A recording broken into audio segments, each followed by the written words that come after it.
Well,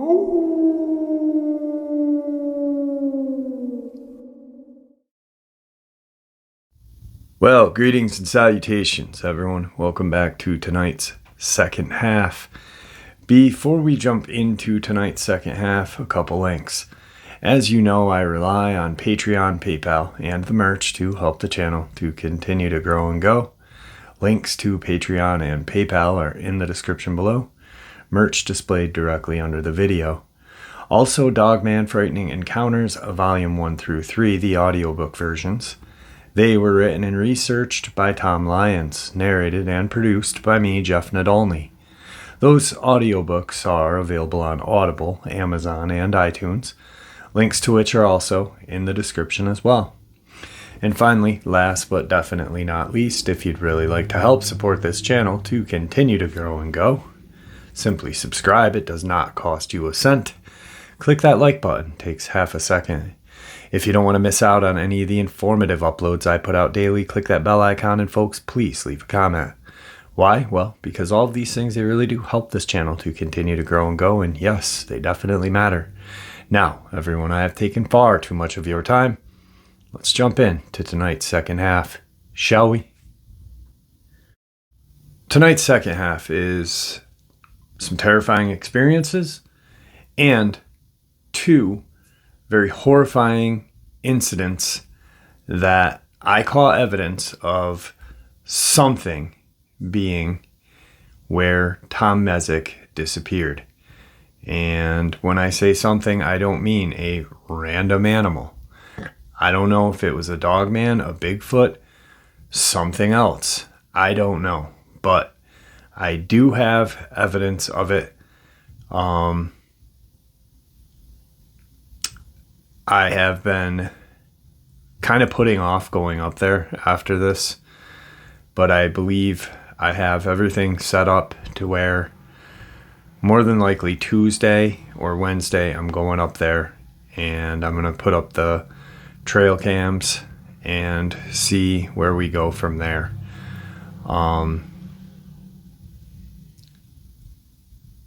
This area has never really frightened me. Just recently, within this year, it really has. I've gone up to where Tom Mezek disappeared for 3 years now. I found some random rocks stacked in the middle of the woods, like completely off a trail. And I've just found some other just crazy random stuff. But anyway, I want to share this with you guys. And I hope you guys enjoy it. Let's check it out. Before we jump into the encounters, I broke down the section of video where I was up where Tom Mezek disappeared. And as I'm walking, I stop and say something about the mosquitoes and then talk about where I'm heading. I'm looking straight ahead and I see this large black thing run across the trail in front of me and go down into the ravine. Apparently a few people couldn't see it, and I did put a timestamp in.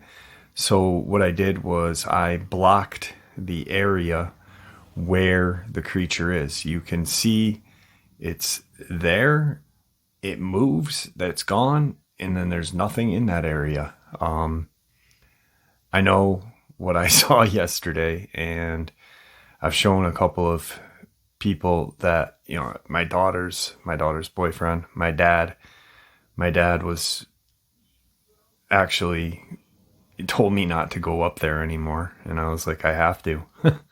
I don't know why. But anyway, here's that video clip, and then right after that, some very tragic encounters. All right, so we're coming up to it.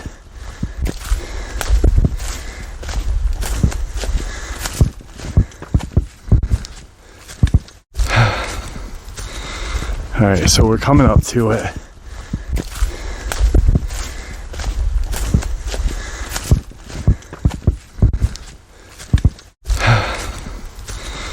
Alright, so we're coming up to it.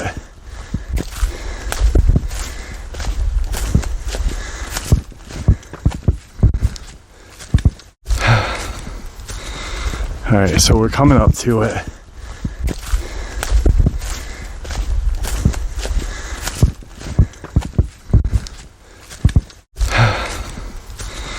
Alright, so we're coming up to it.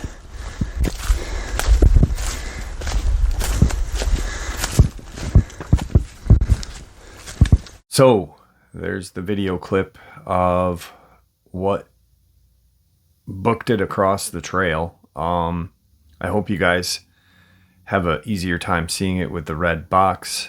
Once again, I mean, I wish there were people with me to, I wish everyone that's seeing the video could have been there with me. So I could have seen other people's kind of demeanor. It really was a fear heightening experience, to be honest with you. It was, I don't even know, really interesting. Was it a Dogman? I don't know. Was it a Bigfoot? I don't know. I know it wasn't a coyote because it was way too big to be a coyote. Could it have been a bear? It might have been a bear. Either way, a bear crossing the trail that close to me is terrifying as well. So anyway, here's some very tragic encounters that do end in tragedy. Check them out. Today's first Dogman encounter. In Elkhorn, Montana, in the year of 1998, a small dairy farmer named Scott woke up one March morning to go out and do his chores. When he went out to get the cows ready for milking, he noticed they were acting abnormal. They seemed jumpy and afraid. He finally got them into the barn and into the stanchions and ready for milking, but they barely produced any milk at all. He knew something was wrong and watched them all day. As the day progressed, they seemed to calm down. He chalked it up to a neighborhood dog harassing them. The night passes, and the next morning he wakes up. The cows were once again in a panic, and 2 of his prize bovines were dead with their bellies slashed open and their organs strewn about. It appeared something with long claws had done it. They also were just killed and did not appear to have been eaten. He then contacted the police. The police said they would check the area and blamed it on a mountain lion or a bear. He knew it wasn't any of these. Night settles in and he waits outside with his rifle. The night moves on and he hears the grass rustle, thinking he was going to see a dog or possibly a mountain lion. What he does see rising out of the field is a hulking monster, at least 6 feet tall. He describes it as a cross between a man and a wolf, with a human body and a wolfish head, glowing red eyes, a broad forehead, and a long snout with huge teeth protruding out of it. A massive chest and muscular arms, long hanging past its knees, with sharp claws at the end.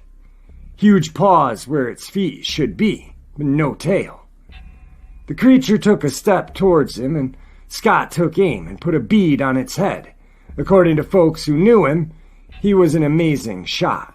When he fired, the Dogman moved quickly and let out a yelp that he described sounded like a hurt dog. The bullet ripped through the creature's bicep, and the beast fled into the field on 4 legs. The Dogman came back throughout the year, but not every night. Scott then started to stay up at night and sleep during the day. He diligently protected his cows and farm. His friends were concerned with his health and safety and thought he was getting plagued by a deformed bear. Scott's body was found lifeless between the barn and house, face down. Long claw marks along his body, and his legs were slashed to pieces. Some of the surviving cows also had deep gashes on their body as well. Police found prints that resembled canine but were over 6 inches across. The police closed the case and labeled his death caused by apparent bear attack. Tonight's second encounter was sent to me from a subscriber. At the time of my encounter, I had just purchased a house in Phillipsburg, New Jersey, May 5th, 2017, off exit 3 on Route 78, 5 minutes from Pennsylvania. My job at the time was 90 minutes away in Hackensack, New Jersey. I worked for a Home Depot at the time, 5 a.m. to 1:30 p.m. One day, early in November 2017, I was making my way to work. I left the house around 3:15, making my way to Route 78 eastbound, which is about 5 minutes from my house. Once on 78, I was in the fast lane, traveling about 75 miles an hour. At the time, I was driving a 2010 Chrysler Sebring. So I was about 50 feet behind a pickup truck who suddenly came to a stop. So I slammed on my brakes, swerving into the middle lane. Just as I clipped this dog on the right side of my bumper, never lost a stride. It looked like a dark brown German Shepherd, 4 feet tall and on all fours. I rolled my window down to see if it was okay, and then it turned around and stepped onto the pavement.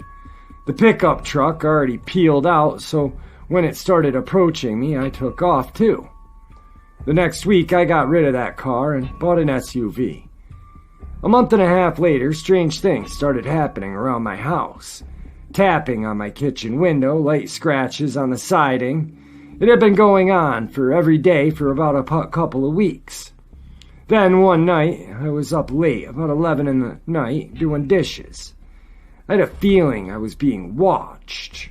When I looked out the window, I saw 2 amber eyes, leveled with me, looking at me, standing outside of my window.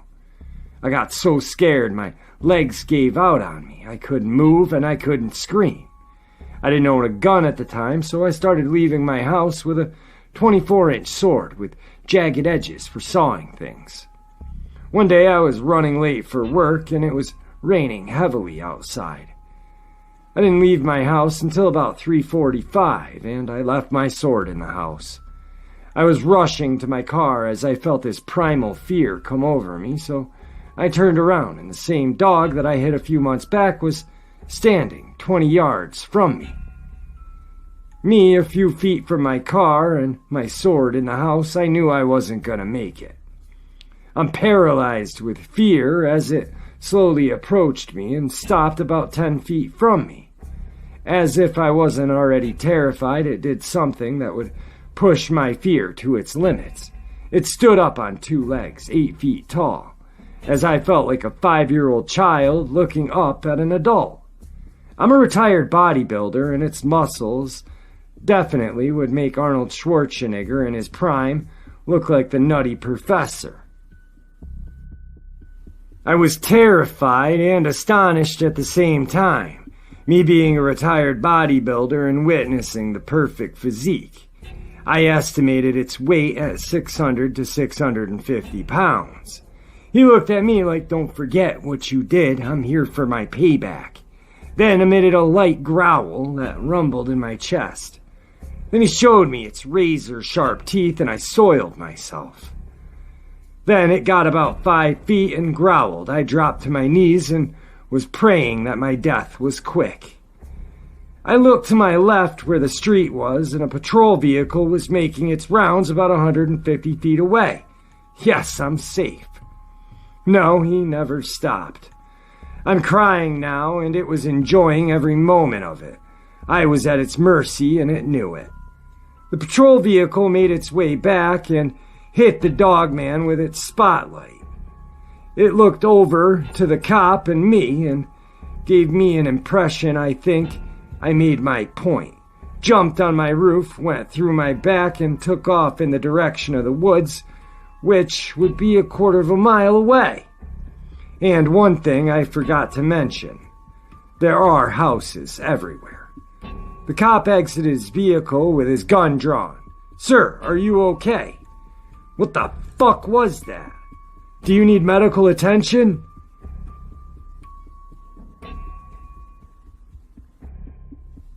I responded, "No, I don't, and I don't know what that was."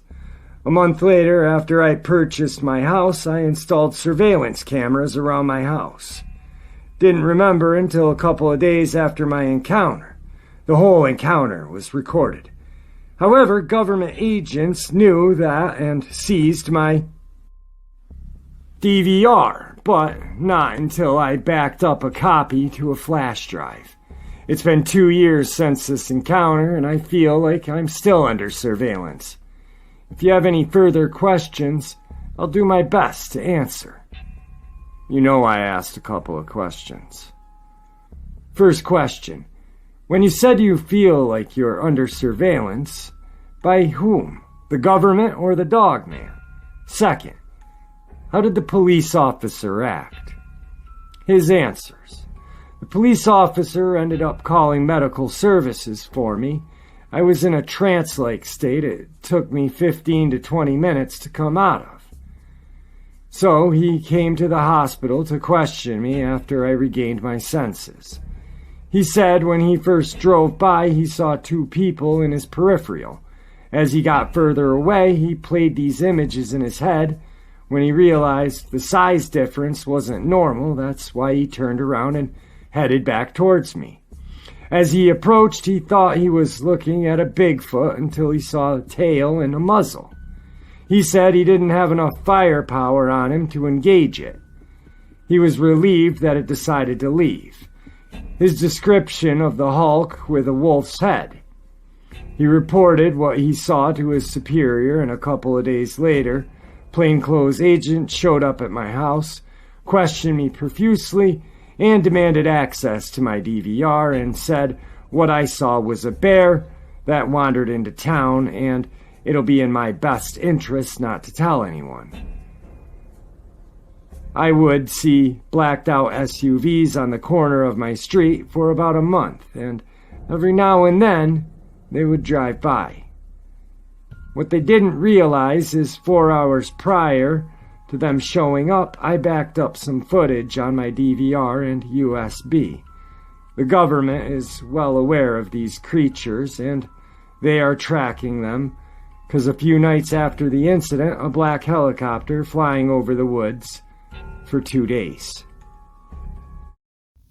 Alright, so this next video clip you are going to see is the last time I went up there.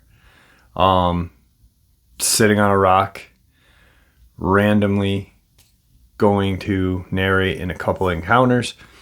You can hear as I'm going up this wash that there is birds, there is noise in the background, like chirping, wind, yada yada, normal wildlife. I sit down on these rocks and all wildlife stops. Not a sound until the major sound. Alright guys, we're back in Horicon, New York, where Tom Mezek disappeared. One of my favorite places actually to be, even though I had a scare just the last time I was here. But there seems to be some noise today, and I'm going to be going up this trail just to kind of spend some time here, see if we can catch anything. Hopefully we don't, but I'll spin the camera around so you guys can see whereabouts I'm at, and just talk a little bit, and then we'll get to a spot, and I got some encounters to share with you guys. Hang on one second. Alright, so the camera is spun around, and that is what is in front of me. That is what is aside of me. It's funny, last time I was here, I read in the comment section, a guy's like, there's a bunch of trees that are cut down. There are no trees that are cut down. This is broken limbs, broken trees.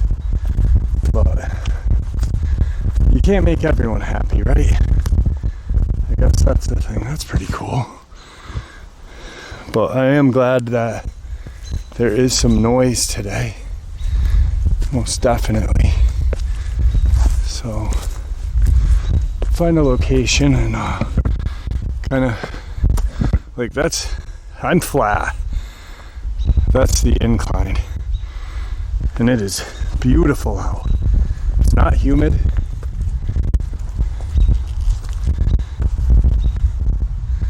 Absolutely gorgeous today.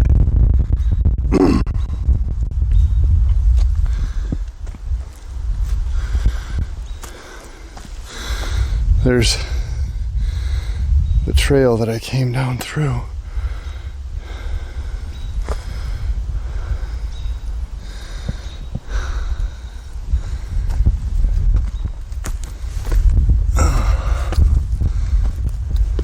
Absolutely gorgeous here.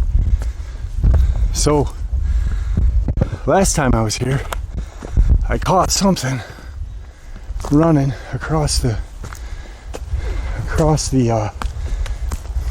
trails. I don't know what that was. It scared me pretty badly. Whew. Getting winded here. Absolutely gorgeous.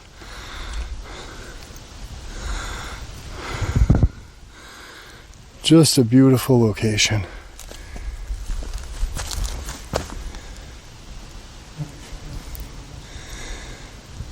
It did kind of silence out though, a little bit. But, oh well. Let's set up and, like, that's the mountain right here. I'm on the mountain. Alright. I just want to kind of give a look-see. I don't see anything around me. But we'll set up and narrate a couple encounters and just take a walk. How's that sound, guys?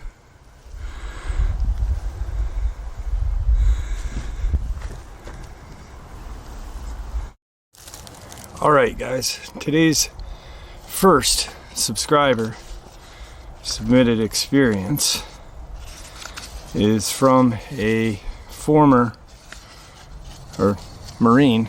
I guess once you're a Marine, you're never not a Marine. Which is I've always thought that was really cool, you know, because you have then dedicated your life to that division of service, you know. Really cool. So anyway, Jeff, I'm 53 years old. When I was 18, I joined the Marine Reserve straight out of high school. Combat engineer and bulk fuel specialist. Deployed in the first Gulf War, and now a disabled veteran. My dad was a two-tour Vietnam vet with the 101st Airborne Rangers, 20-year veteran. I grew up fishing very young. My dad and I used to go hard to get to the fishing spots. I was about 7 years old. In Yakima, Washington, my dad was stationed there for a few years. We'd gone fishing at our favorite spot. My dad had gone around the lake and I stayed near the car. Holy fuck, guys, we're out of here. We're out of here. What the fuck was that? Wow, I'm back at my car. There's nobody here. Dude, that was beyond, like, I'm shaking. It just took me at least 10 minutes to run down that mountain. Oh, yeah. Sorry about that. I'm gonna flip the camera around and show you where everything went by. So There's nobody at this parking spot. Nobody. That's my car. Whatever knocked that tree down.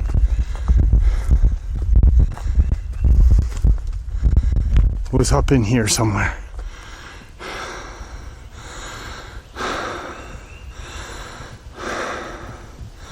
I don't care if anyone calls me a coward, man. I saw something. I don't know what that was, but you guys saw me. I was narrating that. I'm not going back up there today. I'm going home. My chest hurts. That was unbelievable. I don't think I've ever been that scared. That was more scary than what occurred the other day when I caught whatever ran across the trail. I don't know if you guys can see right there.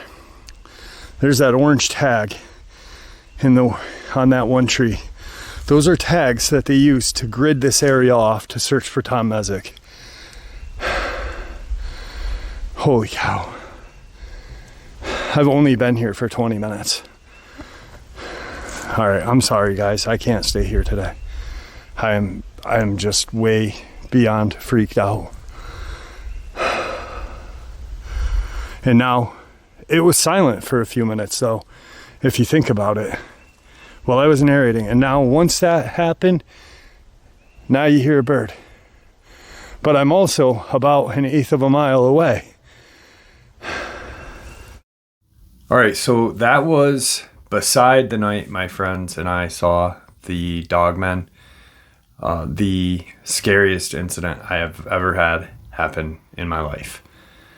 When that tree exploded, like something just plowed through it, I took off running down the side of the mountain, and I looked to the right, and all I saw was something going away from me and to the left.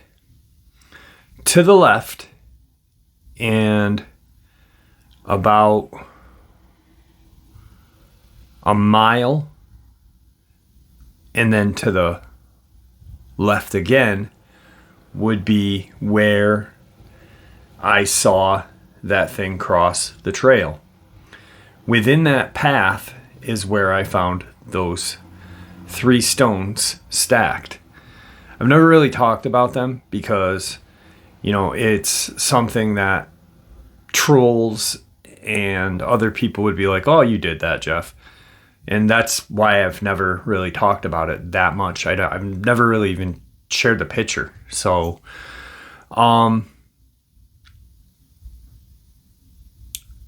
fact of the matter is that something's up there. I've been chased out of there 2 years prior when I went down Lily Pond Trail, and it sounded like something was shadowing me on both sides of the trail. And the second I hit that lot there, whatever it was, went back into the woods. So it's freaky. I don't know what it is. And I do have 3 trail cams that I'm going to put up. I've just been really busy with school starting and everything else. Plus, I'm going to be honest with you. I'm a little apprehensive about going back up, but I am going back up this week. Anyway, if you have a hard time seeing whatever ran across that trail, don't watch it on your phone. I have an S22 Ultra. It's got a bigger screen than any iPhone, any other Samsung Galaxy.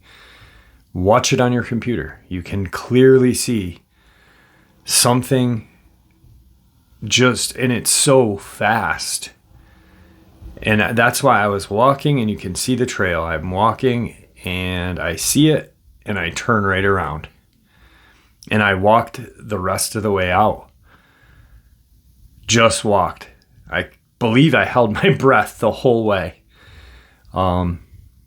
Just crazy. Anyway, that's tonight's second half. I hope you all enjoyed it as much as I enjoyed sharing it with you.